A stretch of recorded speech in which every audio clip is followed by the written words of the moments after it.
आज करनाल में जिला सचिवालय में पहुंचे और ऐसा नहीं करना चाहिए ज्ञापन मीटिंग को देखने की किस तरीके से यहाँ पर जो आई गई। दूसरा बात है, उस लिस्ट में उन 2 पटवारियों के भी नाम है जिनकी 2 साल पहले डेथ हो चुकी है। और दूसरा, इन पटवारियों की संख्या पूरे प्रदेश में 1400 के लगभग है, जबकि 6700 6800 के लगभग गांव हैं, बाकी शहर अलग हो गए। इन पे काम का दबाव इतना है कि बहुत ज़्यादा है। ये कहते हैं कि पटवारी काम को लेट करते हैं। एक पटवारी पे 5-5 6-6 सर्कल है। अगर पटवारियों की संख्या पूरी हो तो काम ऑटोमेटिक पूरे टाइम से होंगे। तो ये जो इन पर आरोप लग रहे हैं निराधार आरोप है। और हम आपके चैनल के माध्यम से सरकार को कहना चाहते हैं, पटवारियों को अकेला ना समझे, पूरा प्रदेश का कर्मचारी इनके साथ है। और अगर भविष्य में इनका कोई आंदोलन बड़ा होता है तो सर्व कर्मचारी संघ इनके बीच में खड़ा होकर के आंदोलन लड़ने को मजबूर हो। 3 दिन तक काली पट्टी बांध कर 3 दिन ये काली पट्टी बांध करके काम करेंगे। उसके बाद भी सरकार अगर बात नहीं मानती तो आगे कोई आंदोलन का कोई रुख अपनाने का कड़ा फैसला ले सकते हैं। जो एडिशनल एरिया उनके काम नहीं करेंगे बता रहे हैं, वो भी कोई हाँ, जो एडिशनल जो सर्कल थे उन पर काम इन्होंने छोड़ दिया। आज से ये सिर्फ अपना सर्कल का काम करेगा। नमस्कार, KV24 न्यूज में आपका स्वागत है। मैं कुलभूषण शर्मा, चीफ एडिटर। आज हम चर्चा करेंगे पटवारियों के मसले पर। अभी 2 दिन पहले सरकार द्वारा तो नहीं हम कहेंगे, एक लिस्ट वायरल हुई जो बनाई सरकार ने है, लेकिन अभी वो जारी नहीं की गई, वायरल हुई। उस लिस्ट के अंदर 370 पटवारियों को भ्रष्ट दिखाया गया है, भ्रष्ट लिखा गया है, दिखाया क्या लिखा गया, और साथ में उनकी जाति भी लिखी गई है। तो इस मुद्दे को लेकर कल पटवारियों ने हर जिले के अंदर अपना प्रदर्शन किया और आज से लेकर 3 दिन तक वो काली पट्टी लगाकर सरकार की इस कार्रवाई का या इस लिस्ट का विरोध कर रहे हैं। तो आज चर्चा इस बात की है कि क्या सरकार की तरफ से जो लिस्ट बनाई गई है वो किसके कहने पे बनाई गई, किस जांच के आधार पे बनाई गई, किस अधिकारी ने जांच की, या केवल कोई CID रिपोर्ट पे बनाई गई या किसी एजेंसी ने बनाई।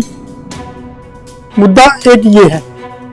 दूसरा मुद्दा है कि किसी भी कर्मचारी को भ्रष्ट घोषित करना बिना किसी जांच के, बिना किसी इंक्वायरी के, बिना उसका पक्ष सुने, क्या ये सही है? और तीसरी चर्चा ये है कि पटवारी जो प्रदर्शन कर रहे हैं, पटवारी जो आंदोलन कर रहे हैं, वो सही कर रहे हैं या गलत कर रहे हैं, और क्या वो भ्रष्टाचार के खिलाफ है या भ्रष्टाचार के पक्ष में है। 3 मुद्दे हैं। पहले मुद्दे पर आएंगे हम कि जो लिस्ट जारी की गई है उसे कॉन्फिडेंशियल अति गोपनीय बताया गया है। और सरकार के जो मुखिया हैं, मुख्यमंत्री जी, जब पत्रकारों ने उनसे सवाल पूछा कि आपकी सरकार द्वारा ये लिस्ट जारी की गई है, तो उनका पहला यही कहना था कि मुझे तो पता ही नहीं है कौन सी लिस्ट जारी हुई है और ये किसने की है। तो पहली बात तो ये कि सरकार के मुखिया को ही नहीं पता कि कोई लिस्ट ऐसी जारी की गई।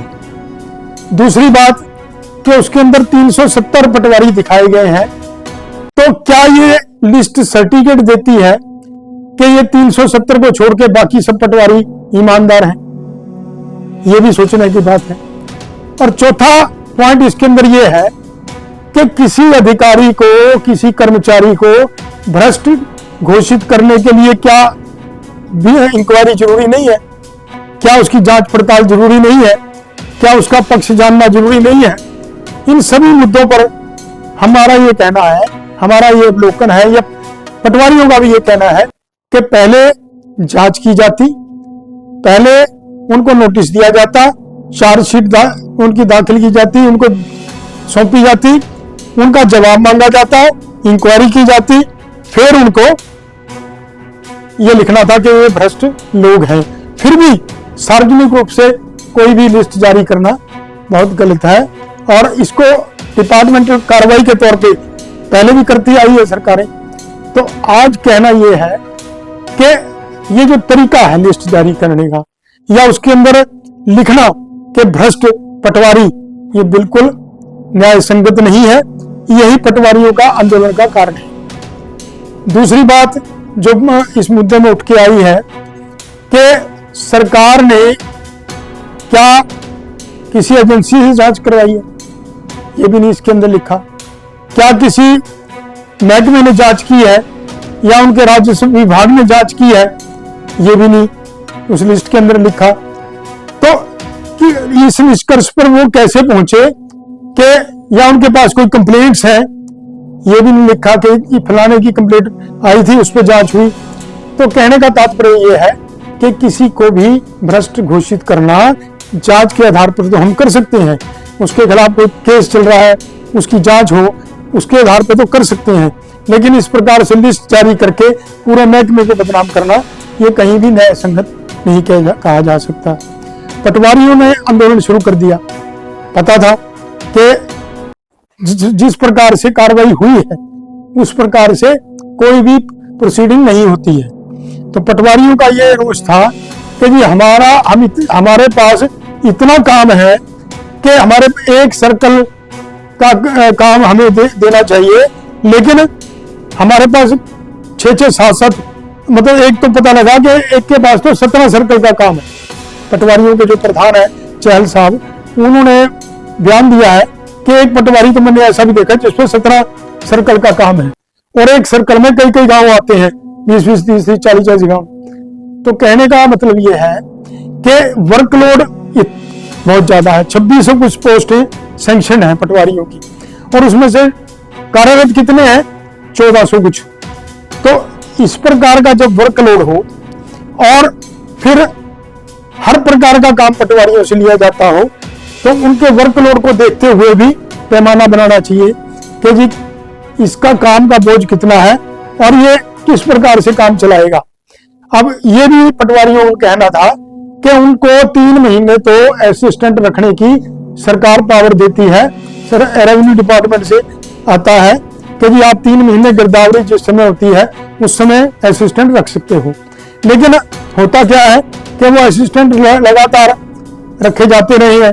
3 महीने का उनका जो भी रेम्युनरेशन है वो भी सरकार देती है, लेकिन वो भी बहुत कम है। अब कल हमें पता चला, पटवारियों के जो प्रधान है उनके बयान से पता चला कि उनके अलाउंसेस जो है 200 रुपये बिजली पानी का खर्चा मिलता है, 15 रुपये बस्ते का अलाउंस मिलता है। 35 साल से 30-35 साल से यही चला आ रहा है। तो सरकार इस ओर पे ध्यान नहीं देती कभी भी, केवल अपने नंबर बनाने के लिए या लोगों में एक हवा चलाने के लिए कि जी हम कार्रवाई कर रहे हैं, तो इस प्रकार की लिस्टें जो तैयार करनी है वो सरकार के खिलाफ जाती हैं। इससे सरकार को कोई फायदा होने वाला नहीं है। और पटवारियों का तो एक और आरोप था कि जी हमारे ऊपर तो सिद्ध भी नहीं हुआ अभी, जब तक कानून ये कहता है कि जब तक किसी का दोष सिद्ध ना हो जाए आप उसको दोषी करार नहीं दे सकते। जब हमारा भ्रष्टाचार सिद्ध ही नहीं हुआ तो हमें भ्रष्ट पटवारी कैसे लिख दिया, ये भी सोचने की बात है। ये भी न्याय संगत बात है भी जब उनका दोष साबित ही नहीं हुआ तो भ्रष्ट कैसे होंगे। केवल लिखने मात्र से भ्रष्ट थोड़ा हो जाएगा, कोई किसी की कंप्लेंट आने से कोई भ्रष्ट थोड़ा हो जाएगा। ये पटवारियों का प्रश्न था। और पटवारियों का प्रश्न ये भी था कि राजनीतिक लोगों पे केस दर्ज भी हो जाते हैं, गवाह भी मिल जाते हैं, फिर भी उनके ऊपर कोई कार्रवाई नहीं होती, फिर भी उनको पाक साफ ये कहा जाता है कि केस चल रहा है, इंक्वायरी चल रही है, जब तक दोष सिद्ध नहीं होता हम उनको नहीं हटा सकते, हम उनका इस्तीफा नहीं ले सकते। तो इस प्रकार की जो कार्रवाई है वो आंदोलन का रूप लेना ही लेना होता है उसको, और कर्मचारियों को आंदोलन करने पे मजबूर करती है। अब पटवारियों की बात करें तो सरकार का, पब्लिक का व्यू यही है कि पहली बात तो सरकार और पब्लिक में नजदीकी लाने के लिए सरकार का ये हमेशा से रवैया रहा है कि पब्लिक और कर्मचारी के अंदर दूरी बनाकर रखो ताकि ये आपस में घुल मिल न जाए। ये भी आरोप था उनका कि हम पब्लिक से हमारी दूरी बनाने के लिए इस प्रकार के आरोप लगाए जाते हैं। लेकिन हम ये भी नहीं कह सकते क्योंकि तथ्य भी है कईयों के पास। एक वीडियो भी कल कोई दिखा रहा था कि एक पटवारी 2000 रुपये रिश्वत लेते हुए वीडियो में कैच हो गया। तो कहने का मतलब यह है कि ये नहीं हम कह सकते कि भ्रष्टाचार नहीं है, भ्रष्टाचार है। पटवारी खुद भी मानते हैं कि हो सकता है जी सभी भ्रष्ट नहीं है, हो सकता है भ्रष्टाचार हो भी सकता है, लेकिन सभी को भ्रष्टाचारी कहना या सभी के ऊपर मतलब आरोप लगा देना या महकमे को बदनाम कर देना ये बिल्कुल गलत है। तो उनका ये भी आरोप था कि हम सब हमारे बच्चे कॉलेजों में पढ़ते हैं और हमारे ऊपर भ्रष्टाचार का एक लेवल लगा दिया और हमें हमारा एक नैतिक हनन किया है सरकार ने या जिसने भी रिपोर्ट की है। उनको पता ही नहीं है, जिसकी रिपोर्ट पे उन्होंने एक नाम भी लिया सीआईडी वालों का कि जी सीआईडी वाले ने हमारी रिपोर्ट की, उसको ये पता ही नहीं कि किसकी कितनी फीस होती है, इसकी भी फीस होती है, गिरदावरी की भी फीस होती है या इंतकाल की भी फीस होती है या नकल देने की भी फीस होती है, अटेस्ट करने की भी फीस होती है। तो ये बात उनकी जायज है कि फीस होती है, लेकिन क्या वो उतनी ही फीस ली जाती है, ये भी सोचने का विषय है। अब किसी की 15 रुपए फीस है, एक तो आप कहीं भी जाओगे पटवार खाना है ही नहीं, कईयों के पास दफ्तर है ही नहीं, और है तो उसके बाहर कोई लिस्ट ही नहीं लगी कि किस चीज की कितनी फीस है। कहीं कहीं आपको पा भी जाएगी, लेकिन ज्यादातर पटवार खानों में या उनके कार्यालयों के बाहर कोई ऐसी लिस्ट नहीं होती है कि जिससे ये पता चले कि जी नकल की कितनी फीस है, अटेस्टेशन की कितनी फीस है या जमाबंदी की लेने की कितनी फीस है या इंतकाल की कितनी फीस है। तो मनमाने रेट लेते हैं। मैंने पहले भी एक बात सुनाई थी कि मैं अपने प्लॉट की फर्द लेने गया, उस पे जमाबंदी की नकल लेने गया, तो उस पे उन्होंने कार्रवाई तो कर दी, जान पहचान थी थोड़ी बहुत, तो लेकिन मैंने जब फीस पूछी तो उनका कहना यही था कि गुरुजी रिश्वत भी का भी कोई रेट होता है, जितनी मर्जी दे दो। तो कहने का मतलब यह है यदि 15 रुपए फीस है, 20 रुपए फीस है, 100 रुपए फीस है, तो उतनी लीजिए, आप उसकी रसीद दीजिए कि हमने ये फीस ली। और उसके बाद अगर आप ज्यादा लेते हो तो नेचुरल वो भ्रष्टाचार में ही आएगा, वो कोई उसमें नहीं आएगा। और यदि आप 3 महीने के लिए आपको असिस्टेंट मिलता है, आप उसको 1 साल में 1 साल के 2 साल से 3 साल से आपके पास काम कर रहा है, उसको कहाँ से तनख्वाह दे रहे हो आप, उसका खर्चा कहाँ से चल रहा है, तो ये पब्लिक से ही चल रहा है, तो वो भी भ्रष्टाचार से ही आ रहा है। तो कहने का मतलब ये है कि गलतियां सारी जगह है, हमाम में सभी नंगे हैं। अब हम ये नहीं कह सकते कि केवल रेवेन्यू डिपार्टमेंट ही रिश्वत के लिए बदनाम है, और भी अन्य डिपार्टमेंट है जहां सीधा पता है कि यहाँ पैसे दिए बिना काम होता ही नहीं। अब रजिस्ट्री है, किसी भी प्लॉट की है, जमीन की रजिस्ट्री है, आप कहीं चले जाओ, पंजाब के अंदर चले जाओ, हरियाणा में चले जाओ, किसी उसमें चले जाओ आप स्टेट के अंदर, तो वहां आपको पता लग जाएगा कि तहसीलदार उस समय तक रजिस्ट्री नहीं करता या नायब तहसीलदार, जब तक उनकी फीस का उनको भरोसा नहीं हो जाता। इस पर तो एक बहुत ही बढ़िया मतलब किस्सा सुनाया पंजाब के मुख्यमंत्री भगवंत मान ने कि हमें पता लगा कि वो आदमी तहसीलदार पता नहीं नायब तहसीलदार की बात थी कि वो आदमी 100% रिश्वत लेता है, लेकिन पकड़ा नहीं जाता। तो पकड़ा क्यों नहीं जाता कि उसने चैनल बना रखा था कि फला नंबर कमरे में जाओ, वहां से लिखवा के लाओ, फिर फला नंबर में चेक करवाओ, फिर वहां से जब वो लिखा हुआ आता था रजिस्ट्री नामा, रजिस्ट्री लिखी आती थी, तो पढ़ के वो कहते थे नहीं इसमें तो गलत है, क्यों उसके अंदर ही वो लिख देते थे कि पैसे वसूल पा लिए या नहीं पा लिए। तो बड़ी मुश्किल से वो पकड़ में आया। तो इस प्रकार की स्टोरीज अपने आप बताती हैं कि भ्रष्टाचार तो है, लेकिन सभी को भ्रष्टाचारी कहना ये भी गलत है। तो अगर किसी को साबित करना है उस पर इंक्वायरी कीजिए और उस पर कि आप जांच बिठाइए, जांच के बाद यदि वो दोषी पाया जाता है तो उसको सजा भी दीजिए, इसके खिलाफ कोई भी नहीं बोल सकता। और जो हमारे उच्चाधिकारी हैं, क्या डीसी को नहीं पता कि पटवारी पैसे लेता है? क्या नायब तहसीलदार को नहीं पता कि पटवारी पैसे लेता है? क्या तहसीलदार पैसे नहीं लेते? क्या तहसीलदार कभी रंगे हाथों नहीं पकड़े गए? तो कहने का मतलब ये है रेवेन्यू डिपार्टमेंट में 100% काम बिल्कुल ईमानदारी से होता है, इस बात की कोई गारंटी नहीं ले सकता। लेकिन जो तरीका सरकार ने अपनाया है उस पर थोड़ा गौर करने की जरूरत है, और पटवारियों का जो आंदोलन है उसके लिए सरकार को बुलाकर बातचीत करनी चाहिए, उनकी तसल्ली करवानी चाहिए, और भविष्य में इस प्रकार की जो कार्रवाइयां हैं उनको पूरे तरीके से अमल में लाया जाए, उन पे कोई किंतु परंतु ना हो, तभी ये साबित हो सकता है कि सरकार भ्रष्टाचार को रोकने में मतलब कदम उठा रही है। अदरवाइज तो ये एक सिर्फ हवा फैलाने के लिए माना जाएगा कि जी कार्रवाई कर रहे हैं, हमने तो पटवारियों की लिस्ट निकाल दी, कल को किसी और डिपार्टमेंट की निकाल देंगे, परसों को किसी और डिपार्टमेंट की निकाल देंगे, तो ये तो चलता रहेगा। भ्रष्टाचार तो कहीं थोड़ा कहीं ज्यादा पब्लिक खुद करवा भी इसमें इंटरेस्ट लेके करवाती है, अपना काम जल्दी करवाने के लिए, अपना टाइम बचाने के लिए या गलत काम करवाने के लिए पैसे भी देते हैं लोग। जनता यही कहा जाता है कि ऊपर से चलता है भ्रष्टाचार। यदि अधिकारी सही है, अधिकारी ईमानदार है, तो नीचे वाले अधिकारी की या कर्मचारी की कोई हिम्मत ही नहीं पड़ती कि वो भ्रष्टाचार कर सके। तो इस मुद्दे पर 2 दिन 3 दिन आंदोलन इनका चल रहा है पटवारियों का, तो सरकार को इस बीच बुला के इनके नुमाइंदों से बातचीत करनी चाहिए और इनकी तसल्ली करवानी चाहिए। और हम तो ये भी कहेंगे कि इनकी जितनी भी जायज डिमांड्स हैं, उन डिमांड्स पे भी सरकार बातचीत करे और उनको दूर करे। पे 200 रुपये बिजली पानी का खर्चा बताओ, कौन से मतलब किसको कौन इसको वाजिब बता देगा? 15 रुपये बचते का खर्चा, पता नहीं क्या बता रहे थे वो कि 15 रुपये मिलते हैं जी। 15 रुपये कोई आज की डेट में क्या वैल्यू है? 15 रुपये के तो एक गोलगप्पे की प्लेट भी नहीं आती मेरे ख्याल आजकल।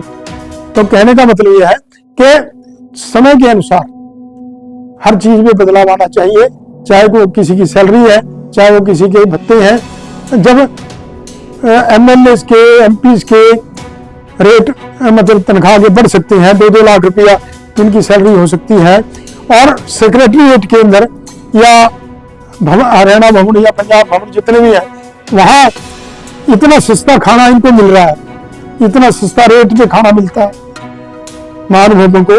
तो जो लोग वास्तव में खर्चा करते हैं और 10 रुपए का कप चाय का तो 10 रुपए का ही पीते हैं, उनको कोई कंसेशन रेट पे नहीं मिलता, तो उनको और वहां कंसेशन रेट पे मिलता है। क्यों भाई?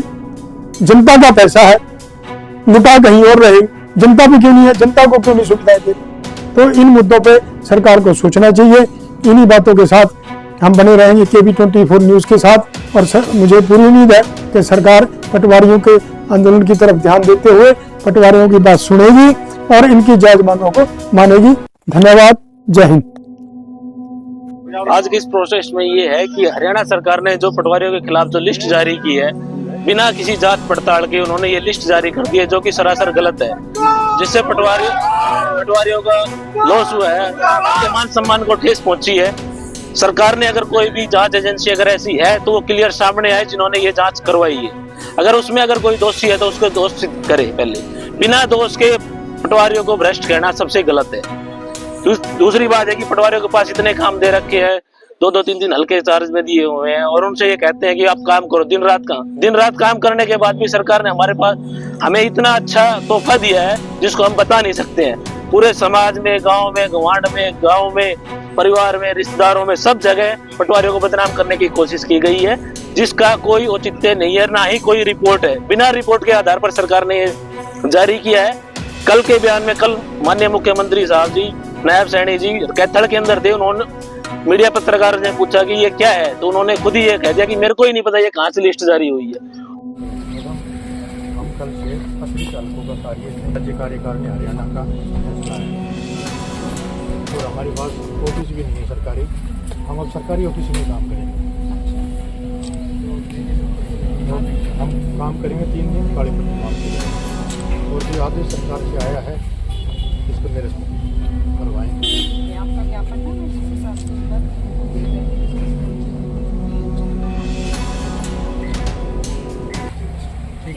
सर, आज ही प्रोटेस्ट कर रहे हैं, क्या है पूरा?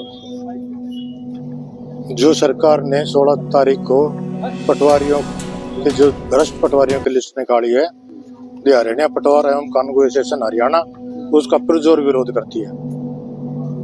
देखिए, जो लिस्ट निकाली गई है, आपके किन तथ्यों के ऊपर ये लिस्ट निकाली? तथ्य हमारे पास अतिरिक्त हल्कों का चार्ज है, 2-2, 3-3 हल्के हैं पटवारियों के पास, काम कैसे करे बगैर सहायक? तो सरकार ने कहा कि सहायक रख रखे हैं आपने, सरकार ने इतने पोर्टल बना दिए, इतना काम बढ़ा दिया, तो हमारे पटवारी कैसे 2-2, 3-3 हल्कों का कार्य करें? मानदेय तो सरकार हमें एक ही हल्के का देती है, लेकिन जो सहायक की बात हो रही है, सहायकों के लिए तो पहले ही बैन किया हुआ है। तो बैन किया हुआ है तो सरकार हमारा अतिरिक्त हल्कों का चार्ज ना करवाएं। अब आप लोग क्या चाहते हैं, क्या मुख्य डिमांड है? मुख्य डिमांड यही है, अतिरिक्त हल्कों का कार्य नहीं करेंगे, कार्य करेंगे और जो ये आदेश जारी करे हैं भ्रष्टाचार के, इनको निरस्त करे सरकार। अभी काम की क्या स्थिति है पटवार? काम करेंगे, काली पट्टी बांध के काम करेंगे 3 दिन। जांच करवाएंगे, जो लिस्ट वायरल हुई है जांच करवाने दो, सरकार को जांच करवाने दो। कुछ ऐसे पटवारी भी है इस लिस्ट में जो रिटायरमेंट हो चुके हैं, 2 ऐसे 2 पटवारी एक्सपायर हो चुके हैं, उनके भी नाम ना हरियाणा, पूरे हरियाणा प्रदेश की लिस्ट है वो। कब तक आपका ये इस प्रकार का ये प्रदर्शन चलेगा? 3 दिन काली पट्टी बांध के कार्य करेंगे, विरोध प्रदर्शन। लोगों को दिक्कत नहीं आएगी? नहीं, लोगों को दिक्कत नहीं आने देंगे, कार्य करेंगे।